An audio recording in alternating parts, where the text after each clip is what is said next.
오늘도 모든 시간 주님 앞에 맡겨드리오며 예수 그리스도의 이름으로 기도드립니다. 아멘. 우리 옆에 분과 이렇게 인사했으면 좋겠습니다. 헌신이 축복입니다. 우리 안수 집사님들이 몇 분이 더 계시는데 지금 병환으로 조금 계시고 또 여러 사회적인 일 때문에 같이 참여를 하지 못하였습니다. 우리 장로님들과 더불어 안수 집사님들도 힘을 낼 수 있도록 기도를 좀 많이 해 주시기를 바랍니다. 오늘 본문에서는 우리가 사는 그 가정과 더불어 공동체에서 하나님의 사랑을 실천하는 자가 있는데 그가 바로 기업 물을 자다라는 것입니다. 결국 가정과 더불어 교회 안에서 누가 있어야 됨을 말씀하고 있느냐? 기업 물을 자가 있어야 되고 있다라는 것이에요. 특별히 여기서 말하는 기업 물을 자를 크게 세 가지로 우리가 표현하게 되는데, 하나는 가족의 재난을 다시 회복하거나 유지하는 책임이 있는 사람을 기업 물을 자다, 그렇게 표현을 하고, 또 한 가지는 가난 때문에 몸이 팔린 친족을 속량하는 책임이 있는 사람을 기업 물을 자라, 그렇게 표현합니다. 다음 마지막으로 피해 보수자의 역할을 감당하는 사람이 바로 기업 물을 자다, 그렇게 표현을 합니다. 근데 이와 같이 이 기업 물을 자를 감당했던 사람이 오늘 성경에 누구를 의미하고 있느냐? 보아스라, 그렇게 말씀을 하고 있어요. 그래서 오늘 이 시간을 통해서 헌신을 다짐하는 장로 안수 집사의 헌신 예배, 함께 참여하는 우리 장로님들과 더불어 우리 안수 집사님들이 이 보아서 같은 이 헌신이 임하기를 간절히 바랍니다. 그렇다면 보아스는 어떤 모습을 보였는가? 이것이 참으로 중요한데, 첫째로 보아스는 남의 책임을 나의 책임으로 받아들였다라는 거예요. 누구의 책임으로 받아들였다고요? 남의 책임을 나의 책임으로 받아들였다. 그것이 바로 보아스의 모습이었어요.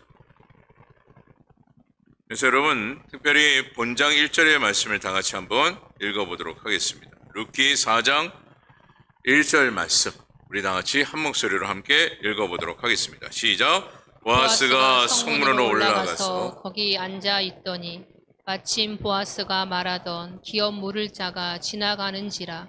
보아스가 그에게 이르되 아무개여 이리로 와서 앉으라 하니 그가 와서 앉으매. 아멘. 아멘. 지금 보게 되면 아무개요라는 이 말씀, 예전에도 한번 여러분들에게 말씀을 드린 적이 있는데, 여러분 이 아무개 누군지는 명확하게 나타나지 않습니다. 이름조차도 언급하지 않아서 성경에는 아무개요라고 그렇게 기록을 하고 있어요. 누군지는 정확하게 모르고 있으나 이 아무개에게 오늘 말씀을 보게 되면 거기에 따르는 자격과 책임에 대한 그 부분을 언급했습니다. 이 아무개에게. 근데 그 책임이라는 것, 또한 그에 따르는 그 자격이라는 것이 뭐죠? 바로 룻의 남편이 될 수 있는 그 기회와 더불어 오늘 성경적으로 보게 되면 예수 그리스도의 족보에 오를 수 있는 기회를 이 아무개에게 주었던 것입니다. 그런데 이 아무개는 어떻게 했습니까? 이 기회를 놓아버렸어요. 그 이유를 오늘 본문 6절의 말씀을 통해서 보게 되는데, 본장 6절을 통해서 보게 되는데, 본장 6절 말씀 다 같이 한번 읽어보도록 하겠습니다. 6절입니다. 시작. 그 기업 물을 자가 이르되 나는 내 기업에 손해가 있을까 하여 나를 위하여 무르지 못하노니 내가 물을 것을 내가 물으라. 나는 무르지 못하겠노라 하는지라. 아멘. 한마디로 이 아무개는 뭐라고 고백을 합니까? 나는 못합니다. 그리고 조금 더 해석을 하면 내가 그걸 왜 합니까? 그렇게 이 아무개는 대답을 했던 것입니다. 이 아무개는 내가 왜 손해볼 짓을 합니까? 나는 그와 같은 일을 하지 않겠습니다. 라고 지금 고백을 하고 있는 거예요. 전혀 하고자 하는 그 마음이 이 아묵에게는 없었습니다. 특별히 이 아묵에가 손해에 대한 그 부분을 언급하고 있는 그 부분을 조금 더 구체적으로 말씀을 드리면, 지금 아무개가 손해보는 그 그림을 딱 그려봤는데, 그게 무엇이냐? 이 룻과 결혼해서 아들을 낳게 되면 나의 모든 재산을 이 아들에게 물려줄 생각하니까 너무나도 아까운 거예요. 그 내가 왜 이때까지 수고하고 애썼던 그 모든 것을 이 여인과 결혼을 하여 아들을 낳을 경우 이 재산을 물려줄 이유가 뭐가 있겠는가? 그냥 내가 버는 거 내가 열심히 잘 써서 나를 위해서 살면 되지. 내가 왜 그와 같은 짓을 해야 돼? 라고 생각했던 인물이 이 아묵이었습니다. 하지만 이 아묵에게는 어떤 축복이 있었습니까? 하나님께서 그를 통한 특별한 계획과 더불어 하나님께서 예비되신 특별한 축복이 그려져 있었어요. 하지만 이 아묵에는 그 같은 그 기회와 하나님께서 예비하신 그 축복을 전혀 예측하지도 못하였다라는 것이죠. 그리고 그 기회를 놓아버렸습니다. 그러나 오늘 본문에 나타난 보아스는 어떻습니까? 달랐습니다. 자신에게 주어진 그 기회에 대한 그 부분을 헤아리고 그 기회를 놓지 않기 위해서 애를 썼던 보아스의 모습을 보게 되죠. 여러분, 지금 보아스의 입장에서도 지금의 현장에서 바라봤을 때 어떠한 유익도 없어요. 큰 유익이 없습니다. 하지만 지금 보아스는 전혀 유익이 보이지 않는 그와 같은 그 자리에 기회를 삼고자 열심을 다하여 그 자리를 차지하기 위해 노력한 보아스의 모습을 보게 되죠. 그래서 여러분, 룻기 3장 13절을 보게 되면 이렇게 말씀을 합니다. 룻기 3장 13절 말씀을 한번 띄워주시기 바랍니다. 우리 다 같이 룻기 3장 13절 말씀, 우리 성경을 멈춰서 다 같이 한번 좀 길지만 함께 읽어봅니다. 시작. 이 밤에 여기서 머물러 아침에 그가 기업 물을 자의 책임을 내게 이행하려 하면 좋으니 그가 그 기업 물을 자의 책임을 행할 것이니라. 만일 그가 기업 물을 자의 책임을 내게 이행하기를 기뻐하지 아니하면 여호와께서 살아계심을 두고 맹세하노니 내가 기업 물을 자의 책임을 내게 이행하리라. 아침까지 누워 있을지니라 하는지라. 아멘. 지금 보아스는 어떤 심정이었느냐? 내가 모든 것을 다 하겠다, 내가 책임지겠다라는 그런 마음을 지금 이와 같이 담고 있다라는 것을 바로 보아스 3장 13절의 말씀을 통해서 보게 되는 것이죠. 그럼 이미 보아스의 마음은 무엇이었느냐? 내가 저 사람을 잘 아는데 저 사람들의 행복을 위해 내가 기꺼이 희생하고자 하는 마음이 있고 또 내가 하고 싶다라는 강한 열망을 이와 같이 표현을 하고 있는 것입니다. 그런데 더 중요한 것은 무엇이냐? 오늘 보아스는 굳이 자신이 나서서 감당해야 할 이유가 없었다라는 거예요. 더구나 그에게 손해가 나는 일이었기 때문에 굳이 희생까지 하며 감당할 필요가 없었습니다. 저는 여기서 여러분들에게 말씀을 드리고 싶은 것은 이게 헌신이라는 거예요. 여러분, 죄를 우리가 감당할 때마다 큰 유익이 있습니까? 실제적으로 그런 삶을 통해서 유익이 있던가요? 열심히 하나님을 위해서 헌신하고 또 헌신하는 가운데 유익이 있습니까? 그래서 요즘 젊은 성도들이라고 우리가 표현을 하면 좀 죄송할 수도 있지만, 그런 젊은 세대의 사람들은 굳이 그렇게까지 할 필요가 있을까? 굳이 이렇게 이야기해요. 감당하려고 하지 않습니다. 그리고 깊은 헌신을 보이려 하지 않습니다.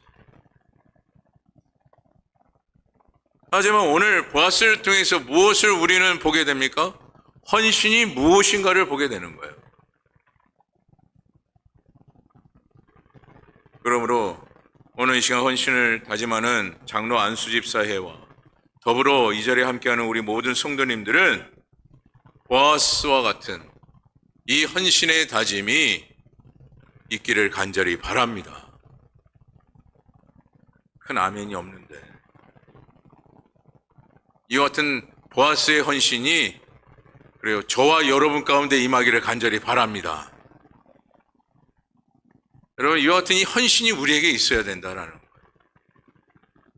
여러분 주님께서는 우리에게 모든 것을 다 희생하신 분이시잖아요. 자신의 생명까지도 아낌없이 우리에게 희생하셨건만 우리는 희생에 대한 그 모습을 그리지 못할 때가 얼마나 많은지 몰라요. 그렇게까지 헌신해야 돼 라고 우리는 이야기할 때가 얼마나 많은지 몰라요. 하지만 주님의 헌신을 생각하면 오늘 보아스가 보였던 이와 같은 헌신은 마땅하다라는 얘기예요. 당연하다라는 얘기예요. 아니 해야 된다라는 얘기예요. 주님이 우리에게 보여주신 그 희생을 생각합니다. 우리는 이와 같은 이 헌신이 되어져야 한다라는 거예요. 우리가 누구를 통해서 구원받습니까? 예수 그리스도를 통해서 구원받아요. 그분의 희생이 있기 때문에 우리는 구원을 받고 있습니다. 그렇다면 우리가 그분을 위해서 마땅히 희생하고 헌신하는 것이 당연하다라는 얘기죠. 오히려 그래서 우리가 헌신하고 또한 헌신할 수 있는 것은 오늘 보아스처럼 무엇을 얻는 것이냐? 기회를 얻는 거예요. 어떤 기회요? 더한 축복의 그 기회. 여러분 보아스를 통해서 또한 룻을 통해서 그들이 헌신하고 또 헌신하였더니 어떤 족보에 이르게 됩니까? 예수 그리스도의 족보에 이르는 축복의 역사를 그리셨어요. 여러분 이것은 엄청난 축복입니다. 이와 같은 축복을 이룰 수 있었던 것은 그들의 헌신을 통해서 이루어졌다라는 거예요. 그만큼 대이르러 모든 자손들이 믿음의 대를 이어갔다라는 것, 이것이 오늘날 큰 축복 아닙니까? 여러분 많은 그리스도의 가정이라고 하면서 대의 믿음의 대를 잇지 못하는 가정들이 얼마나 많은지 몰라요. 하지만 지금 룻과 보아스는 어떻게 합니까? 보아스와 이와 같이 헌신을 하였더니 대이르러 뿐만 아니라 예수 그리스도를 탄생하는 놀라운 결과물을 얻게 되었다라는 것이에요. 이것이 믿음의 축복이죠. 이와 같은 이 축복이 저는 이 시간에 간절히 바라옵기는 여러분들의 이 헌신을 통하여 일어나기를 간절히 바랍니다. 여러분 이 세상 참으로 타락한 세상이라 우리는 이야기합니다. 이 말씀을 드리는 것은 이 세상의 타락을 멈출 수 있는 것은 여러분 무엇이죠? 복음이에요. 복음이 그들에게 전파되었을 때 비로소 그 타락은 멈추게 되어져 있습니다. 그런데 이 모든 것을 누가 감당해야 될까요? 우리가 감당해야 합니다. 복음을 전하는 일을 우리가 끊임없이 감당하고 헌신하고 또 헌신해야만이 이 세상의 타락은 멈추게 되어져 있어요. 근데 요즘 교회들 보면 어떻죠? 복음 전하는 일이 시들고 있어요. 점차 시들고 있습니다. 제가 부교육자로 큰 교회에 이렇게 사역을 해왔지만 교회가 크다고 해서 많은 성도가 있다고 해서 많은 사람들이 전도할 것 같습니까? 그렇지 않습니다. 전도하는 그 대상은 불과 10분의 1도 되지 않아요. 10%도 되지 않아요. 때로는 나오는 인원수를 보면 5% 미만에 이르러 전도하는 사람들의 모습을 보게 됩니다. 그만큼 복음에 대한 열정, 가치를 않습니다. 이것은 무엇입니까? 복음에 대한 희생이 없다라는 거예요. 복음에 대한 헌신이 없다라는 거예요.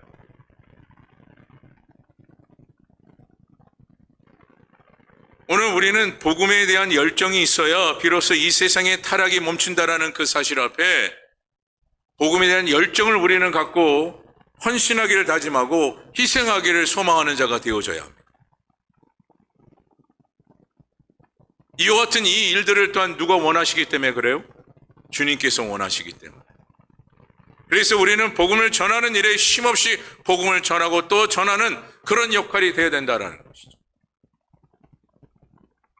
저는 우리 부평상강교회를 보면서 아직까지 희망이 있다라고 생각하는 것을, 이 기관장님들이 이렇게 같이 모여서 이 전도사역 어떻게 할까요? 라고 이렇게 하면 그래도 적극적으로 하려고 노력하는 그 모습을 볼 때, 그래, 우리 교회는 아직까지도 희망이 있다. 어제도 추운 날씨였어요. 조금 제가 고민했습니다. 오늘은 쉬자고 할까? 괜히 또 감기 걸리고 또 주일에 감기 걸려서 못 나온다 그러면 또 어떡하지? 작은 염려가 제 마음 가운데 막 쏟더라고요. 하지만 믿음대로 하자. 믿음대로 하자. 근데 또 삼삼아 모여서 그 추운 날씨에도 붕어빵을 굽고 복음을 전하는 일에 즐거워하는 그 모습을 봤을 때, 아, 하나님께서 우리 부평상강교회에 큰 뜻이 있겠구나. 나는 그 마음을 부족한 종의 마음 가운데 두게 되었습니다. 여러분, 그 헌신을 통해 하나님은 무엇 하시는 하나님이시냐? 예기치 못하는 큰 축복의 역사를 이루시는 하나님이죠. 그 희생, 그 하나의 그 모습, 그 진실이 담겨져 있는 헌신 속에, 그 희생 속에 하나님께서는요, 큰 것을 예비하고 계시다는.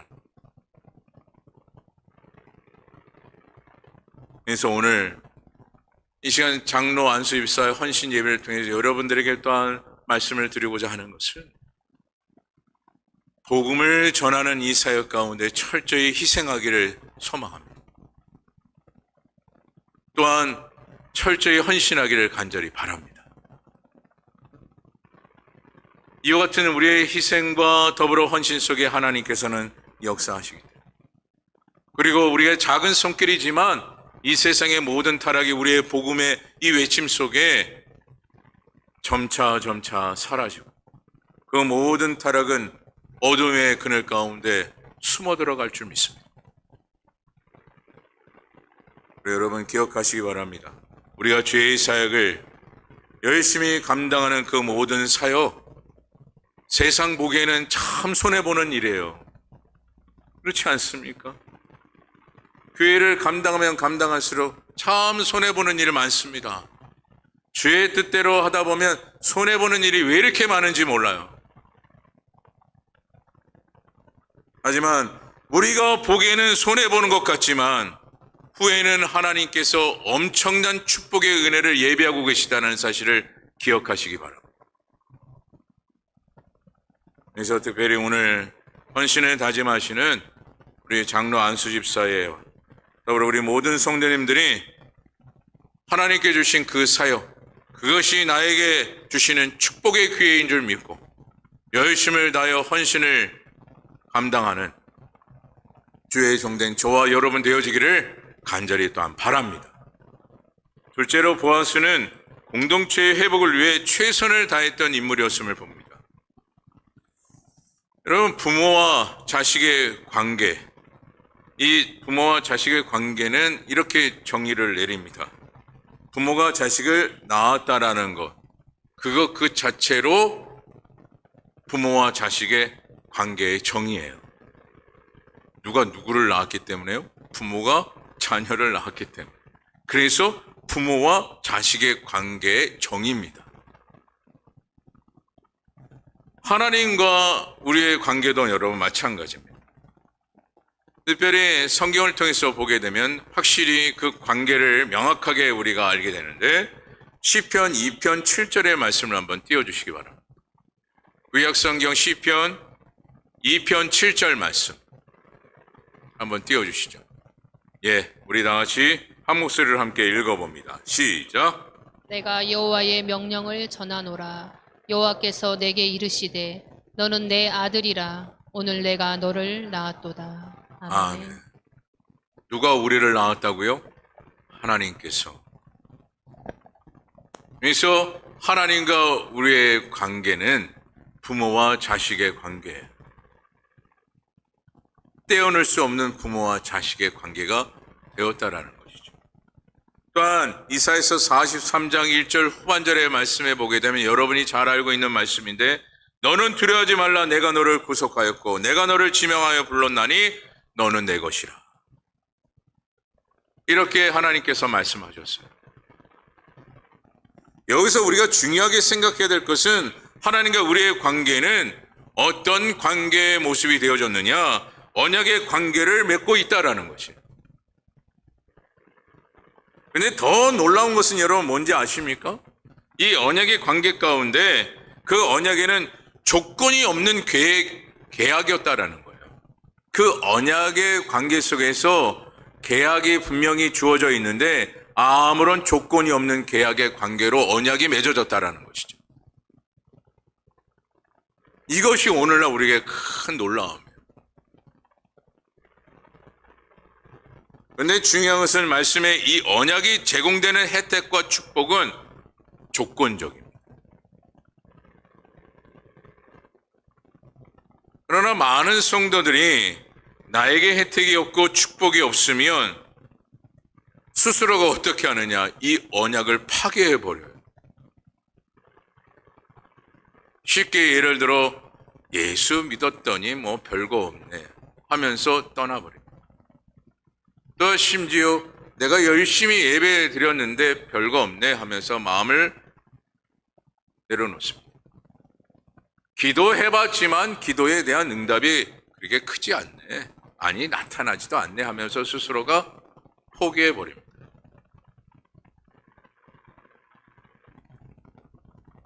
여러분 이와 같은 이 모습은 마치 이런 거예요. 자녀가 부모에게 여러 가지 혜택을 바라고 원하였는데 아무런 혜택도 없고 또한 부모를 그렇게 바라봤지만 아무런 복이 없다. 그래서 자녀가 부모를 버려버리는 거예요.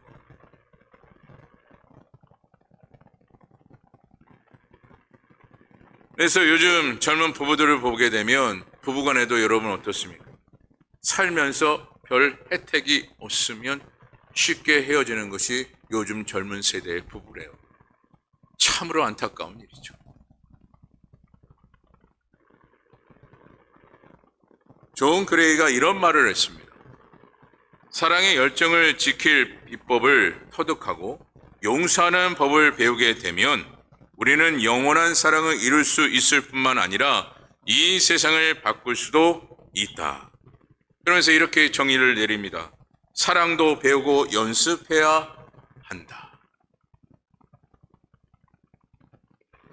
여러분 이 말씀을 여러분들에게 또한 드리는 것은 우리의 헌신 가운데는 무엇이 항상 담겨져야 하느냐? 사랑이 담겨져야 한다라는 거예요. 근데 그 사랑이 어떤 사랑이에요? 세상이 말하고 있는 사랑이 아니라 하나님의 사랑이에요.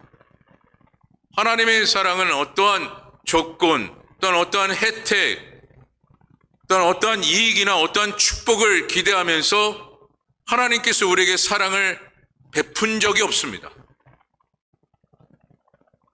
하나님께서 우리를 사랑하시면서 야, 쟤를 사랑하면 내가 어떤 이익이 있겠지? 또한 내가 저 사람을 도와줬으니, 저 인간을 도와줬으니까 뭔가 나에게 뭔가 특별한 것이 주어지겠지? 라고 사랑을 베푸신 적이 없어요. 그냥 사랑을 베푸셨어요. 아무런 조건 없이 그 사랑을 우리에게 베풀어 주셨다는 것입니다. 오늘날 우리도 헌신하기 위해서, 희생하기 위해서는 무엇이 필요하느냐? 이와 같이 하나님의 사랑이 필요한 것입니다. 이 사랑이 없으면 헌신할 수가 없어요. 희생할 수가 없습니다. 이와 같이 하나님의 사랑이 있기에 오늘날 우리는 비로소 헌신하게 되고 희생할 수가 있는 것입니다. 그래서 오늘 저와 여러분들은 이와 같은 이 사랑으로 하나님을 향하여 철저히 희생하기에 부족함이 없고 헌신하기에 부족함이 없는 주의 종들이 다 되어지기를 간절히 바랍니다. 오늘 보아스도 자신을 희생하면서 룻과 결혼할 그 당시 인간적인 그 생각을 도입했다면 그는 할 수가 없었어요. 그리고 쉽게 이혼했을 것입니다. 그렇지 않겠어요? 요즘 결혼을 시키려면 그래도 서로 이렇게 기준이 맞는 사람끼리 해야 돼 라고 이야기해요. 많이 기울어지면 결혼 생활 힘들어. 그래서 부모들도 야, 어느 정도 맞는 사람이 돼야 된다. 그렇게 이야기해요. 분명히 결혼은 사랑으로 이루어지는 것 아닙니까? 사랑이라는 것은 서로 희생하고 서로 감싸주고 위로해주고 덮어주고 감싸주고 힘이 되어주는 것이 사랑이에요. 근데 처음부터 결혼을 시킬 때 어떻게 결혼을 시켜요? 맞아야 돼. 맞아야 돼. 이게 맞지 않으면 안 돼. 라고 먼저 이야기해요.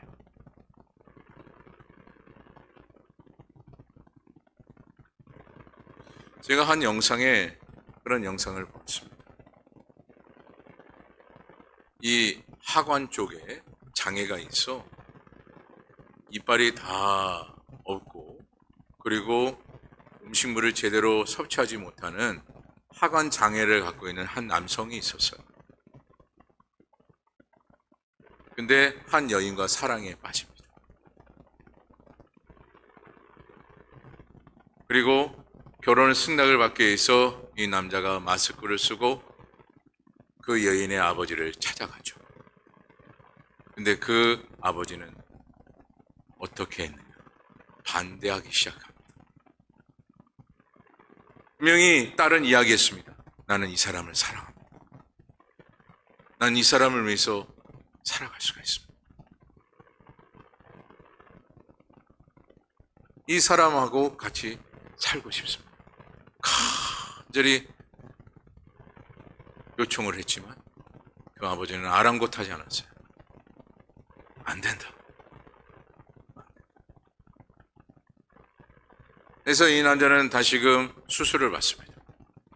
조금 나아진 모습으로 다시 오게 된다면 허락하지 않아요. 그리고 재차 수술을 받고 또 그 여인의 아버지에게 찾아가죠. 하지만 또 거절을 합니다. 사랑이 다가 아니야. 라고 거절을 합니다. 사랑이 다가 아니야.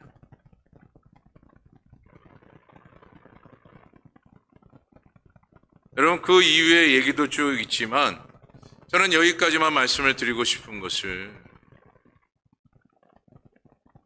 오늘날 우리의 신앙생활은 사랑이 전부입니다. 사랑이 있어야 신앙생활이 가능합니다. 사랑이 있어야 우리는 헌신하고 희생할 수가 있습니다. 그리고 온전한 신앙생활을 할 수가 있습니다. 사랑이 없으면 할 수가 없습니다. 그래서 오늘 저와 여러분 모두는 이 하나님의 이 사랑을 다시 한번 마음에 담으시고 그 사랑을 통해서 헌신하기를 바랍니다. 사랑 없는 헌신 속에서는요 자꾸 따집니다. 이렇게 했는데 왜 안 되지? 이렇게 했는데 왜 이것밖에 없지? 자꾸 이야기해요. 사랑이 없는 헌신감. 말씀을 마칩니다. 우리의 작은 헌신도 하나님은 잊지 않으십니다. 그러나 그 헌신을 통해 하나님은 기뻐하시고 그 헌신에 따르는 하나님의 큰 은혜를 하나님께 친히 예비하고 계시다는 사실을 다시 한번 여러분 담으시고 오늘 특별히 보아스가 보여주었던 이와 같은 이 희생과 이 헌신을 다시 한번 마음에 담고 보아스와 같은 이 헌신, 이 희생을 통해서 하나님의 크신 뜻을 이루고 더 나아가 하나님께서 예배해 주신 그 은혜와 축복을 받아 누리는 장로 안수 집사예요. 또한 함께